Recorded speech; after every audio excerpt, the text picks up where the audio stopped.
part of your GK class.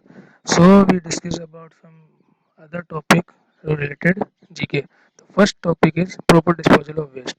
तो waste के बारे में हमसे पता ही है क्या होता है। वेस्ट एक तरह का मटेरियल जो कि यूजेबल नहीं होता है और जिसे हम फेंक देते हैं, डिस्ट्रॉय कर देते हैं।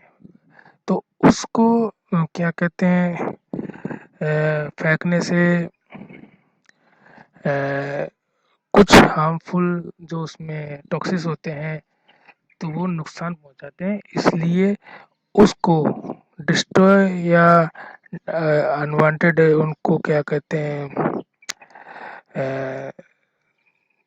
फेंकने से बढ़िया मटेरियल, वेस्ट मटेरियल को उसको किस तरह से डिस्पोज किया जाए, यानी उसको किस तरह से है ना डंप किया जाए, या उसको किस तरह से डिस्ट्रॉय किया जाए ताकि वो क्या कहते नुकसान ना दे सके। ओके, तो कुछ जो क्या कहते हैं इसके अंदर चैप्टर में बताए हैं कुछ वेस्ट डिस्पोजल या वेस्ट मैनेजमेंट के तरीके जो हम यूज कर सकते हैं हमारे रूटीन लाइफ में। तो इसने मेनली 6 मेन वे बताए हैं। सो हम स्टार्ट करते हैं वन बाय वन। पहला है प्रिवेंटिंग और रिड्यूसिंग वेस्ट जनरेशन।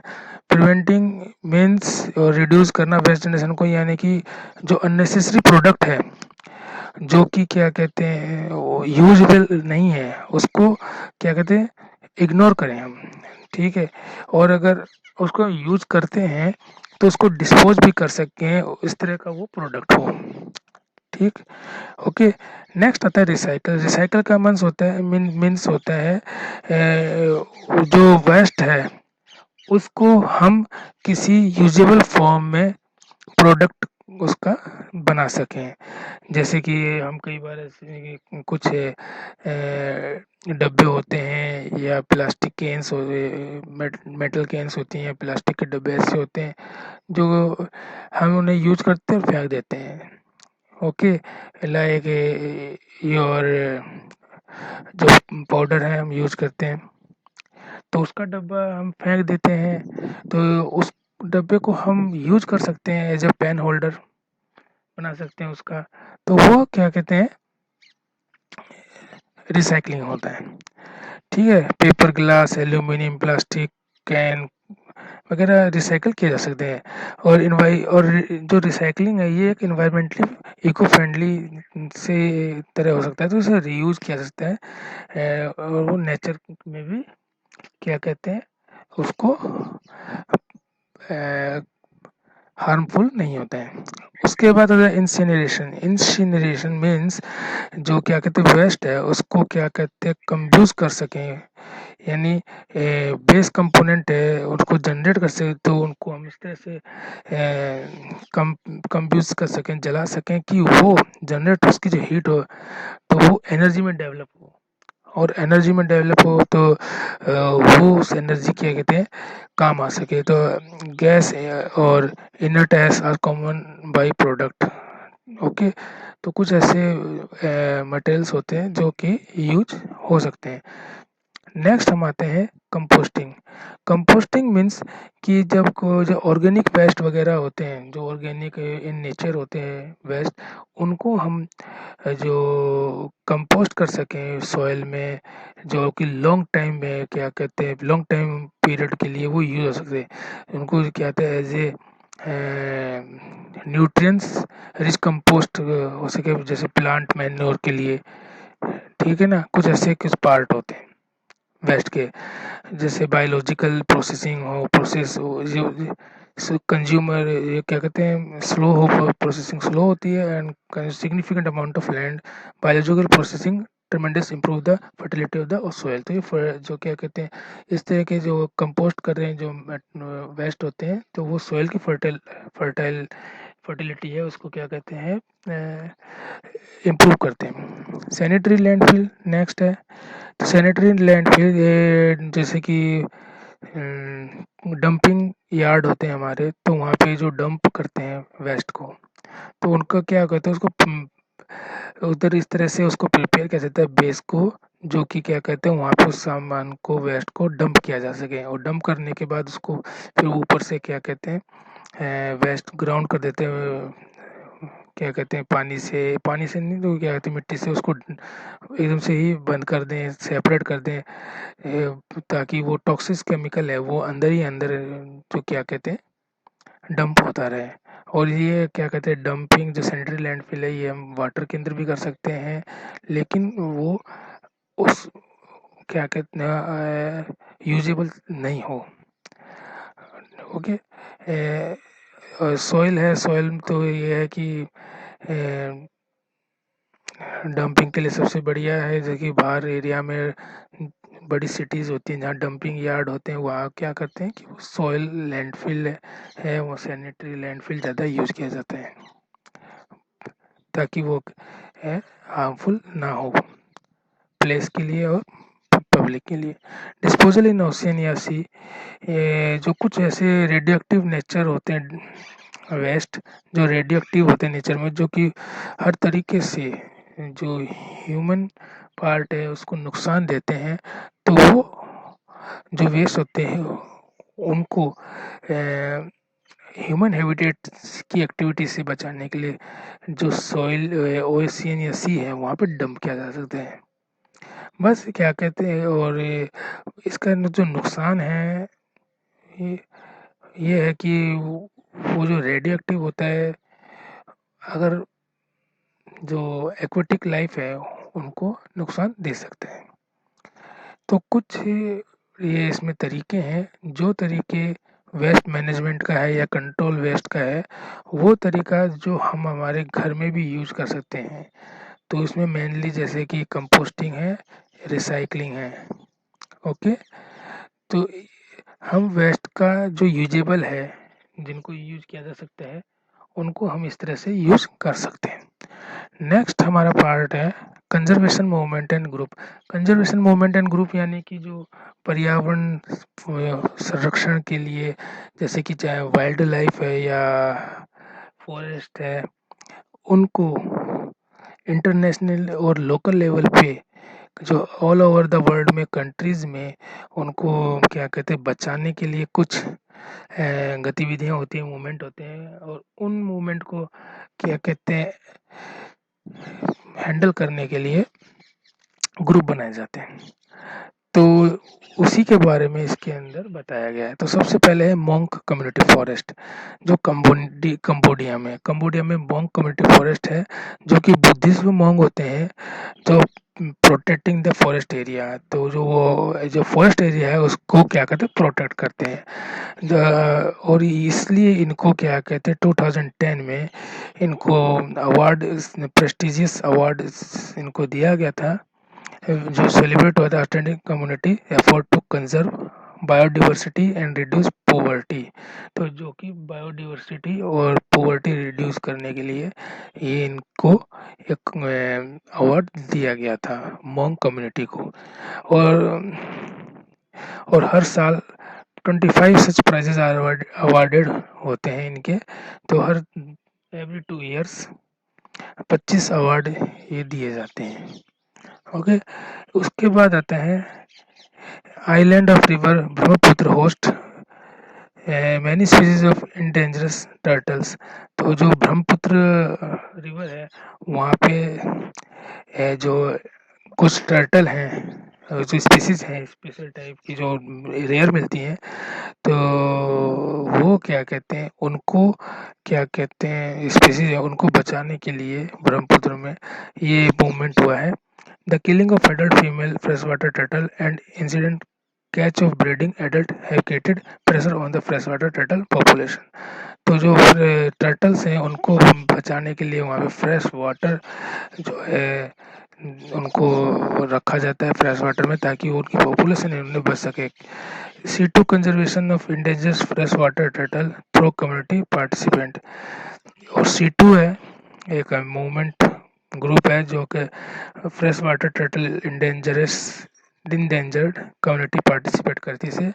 ये असम में क्या कहते हैं प्रोग्राम होता है in project that seek to sensitize people and educate them to conserve turtle.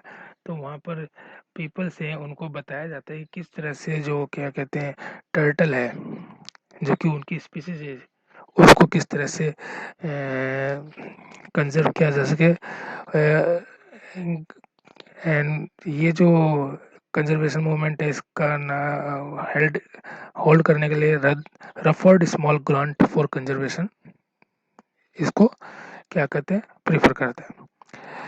और नेक्स्ट आता है the Indrayani river conservation project 1971 में जो क्या कहते हैं स्टार्ट किया गया था state fisheries department and Tata power to help conserve the mahseer fish.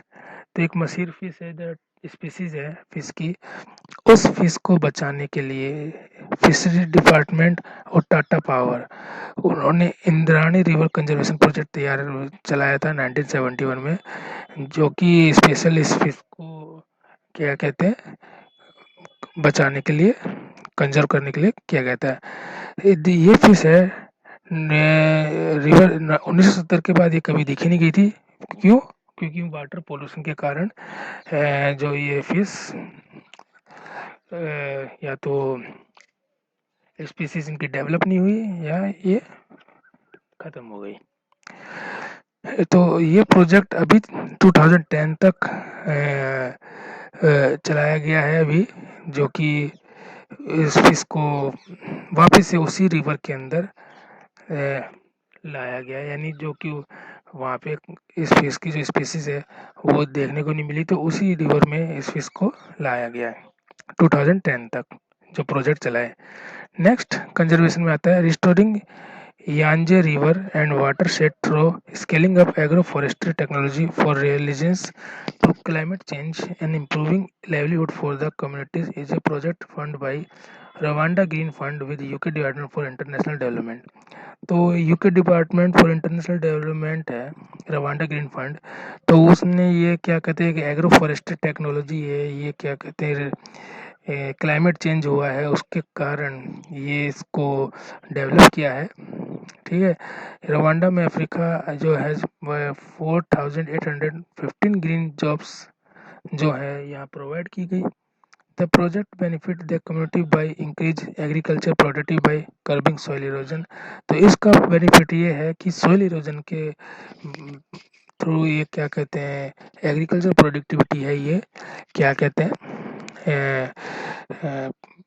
Increase की गई job creation and is providing good quality and 80% water from Yanze river to Kigali city. तो और इसका फायदा ये हुआ कि जो यांजे रिवर है वहाँ से 80% जो फ्रेश वाटर जो है वो किगाली सिटी है उसको प्रोवाइड किया गया है इस रवांडा ग्रीन फंड को चलाने के बाद। नेक्स्ट आता है the Baiga tribe a primitive tribe group from the Dhaba forest village of Sambalpur. जो संबलपुर है वहाँ का एक ढाबा फॉरेस्ट विलेज है वहाँ की ट्राइब है PTG primitive tribal group the Baiga है। तो इनका है कि 600 एकड़ फॉरेस्ट को लगभग ये कवर करते हैं मध्य प्रदेश में ये सिचुएटेड है लोकेटेड है। They have ban tagging access inside the forest. तो इन्होंने जो एक्सेस है कुल्हाड़ी जिसे कहते हैं उनको फॉरेस्ट में ले जाने से बैन कर रखा है और फॉरेस्ट में बीड़ी पीने से बैन कर रखा है ताकि वहाँ पे आग नहीं लगे और आउटसाइडर को अलाउ नहीं कर रखा है जो कि वहाँ से कुछ भी फॉरेस्ट से कोई भी चीज़ है वो बाहर ले जा सके विदाउट इन्फॉर्मिंग द विलेजर बिना विलेजर्स की इंफॉर्मेशन के। Both social boycott and monetary penalties are imposed on offenders. अगर ऐसा कोई करता है तो उनके लिए ये